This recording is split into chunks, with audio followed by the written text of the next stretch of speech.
involved as being mercenaries with the Gaddafi and pro-government forces. So this is obviously putting a target on them. They say that they're extremely frightened even to go out onto the streets to find help, to find food. We've heard a number of accounts of refugees being attacked. We've heard a number of accounts indeed of refugees who've been killed. And I understand also that you're quite concerned, or your organisation is concerned about the situation on the Libyan-Tunisian border. Talk us through the problems there. Well, just in the last 24 hours, we saw over 9,000 people crossing. 5,500 of those are from Bangladesh. So the numbers have not slowed down. We've got at least 20,000 people that need to be evacuated.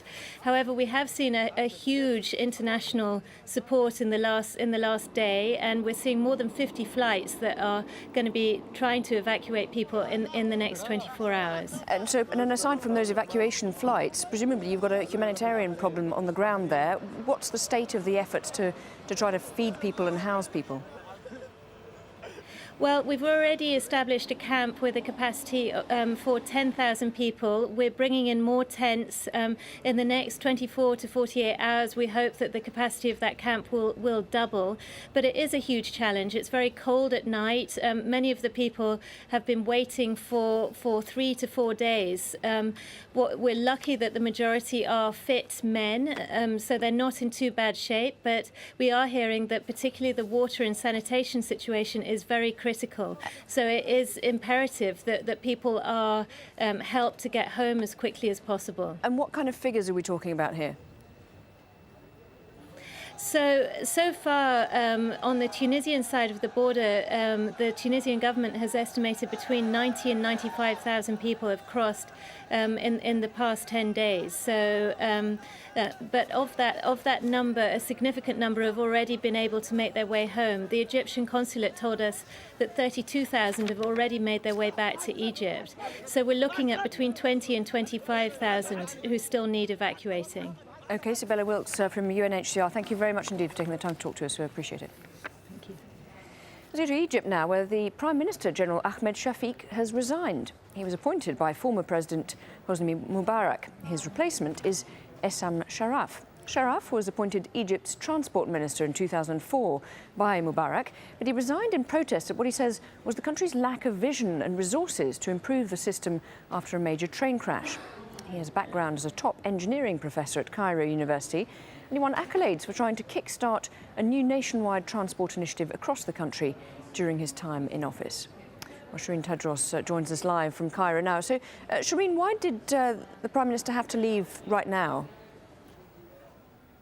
Well, there was mounting pressure, especially ahead of Friday's planned demonstration for Ahmed Shafik to leave. He was very, very unpopular here. He was, of course, appointed by the former President Hosni Mubarak while he was still in power. And then once again, last night, he was on television arguing really with presenters and with guests. And it really became apparent to the general Egyptian population, rather than just the protesters in Liberation Square at the moment, or just the youth organizers, that he was more and more out of touch with the demands of the revolution. He was defending state security apparatus, he was defending the interior minister, and he was fear-mongering as well amongst the population. So really, after that 4-hour-long interview that was widely watched by the Egyptian population, it then became apparent that this may be a matter of when and not if he leaves. And his replacement, Essam Sharaf, will he be a more popular proposition?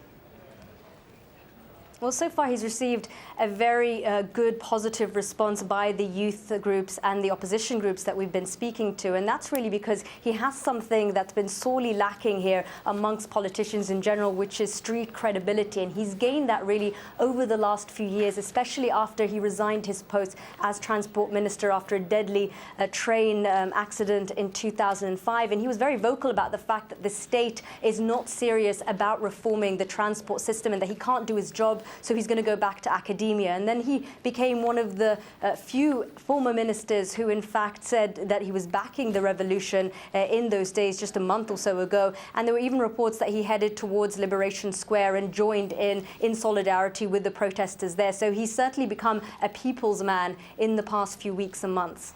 Clearly the task that he has on his hands, though, is quite a big one. Does he need some new people alongside him to achieve real change? I think he does, yes. We expect that a new cabinet will be formed pretty soon if indications are correct. The pace of political change here has been quite fast. So we expect in the coming days or weeks that we do see this new cabinet being sworn in. Although a lot of the old cabinet ministers may stay as they were, don't forget that they were just reshuffled about a week ago by the former prime minister. We do think that some of the key posts, the key ministries, for example, that of the foreign minister, the interior minister and the justice minister, those very associated still with the old regime and with Hosni Mubarak, we expect those names to change. And for us to have a new government, what people here are really after, what they really want to see is a government of technocrats, of independence. They don't want to see any military men, and they certainly don't want to see any party faces of the old party and of the old regime. They want to get rid of all those old remnants. OK, Shireen, with the fast-moving political scenes in Cairo, thank you very much indeed.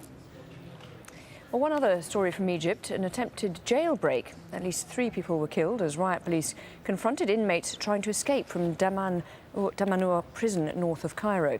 Another 10 were injured, including 2 men sentenced for life for their role in the assassination of President Anwar Sadat.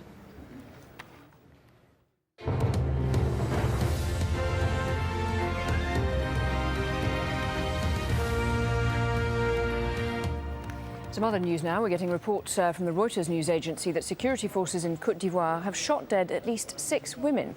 According to witnesses, the women were shot at as they were protesting in support of Alassane Ouattara. Fighting in Côte d'Ivoire has intensified as forces loyal to the incumbent President Laurent Gbagbo take on supporters of his rival, Ouattara. Well, thousands of people have been forced to leave their homes to seek refuge. Imran Khan reports. Finally, a chance to smile and to sing for some. This is St. Ambroise Church, Abidjan. But instead of spiritual healing, it's medical healing in this makeshift refugee camp. Thousands have fled the fighting between supporters of the man the West recognises as Côte d'Ivoire's leader, Alassane Ouattara, and Laurent Gbagbo, who is clinging to power despite international condemnation. They arrive here dishevelled, tired and in desperate need of care.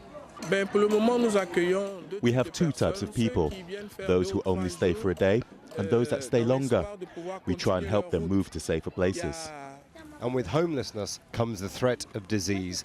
The International Red Cross fears that the longer this goes on, the higher the chance of disease spreading. The most urgent needs that we are talking about are linked to health. The need for medicines is also linked to hygiene, which is also linked to the need for shelter. Most of the fighting, which some fear could spread to civil war, has been in the Ouattara stronghold of Ababo. The sound of constant gunfire and fighting is now a distant memory for the ones that have made it here. For these men and women of God, helping the few that they can is all they can do. We tell them they can always use this area for their children. We can't abandon them. That's why we come here, so we can protect them and their children.